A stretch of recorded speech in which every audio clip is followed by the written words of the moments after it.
Male fertility supplements, science versus hype.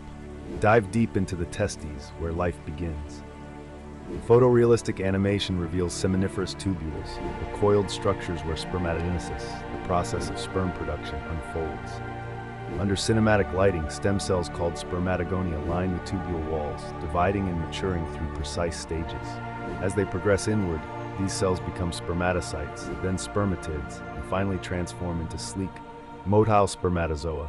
Hyper-detailed visuals show the role of Sertoli cells, nurturing developing sperm and forming the blood-testis barrier, vital for sperm health. Molecular animations illustrate how testosterone, produced by Leydig cells between tubules, drives this entire process.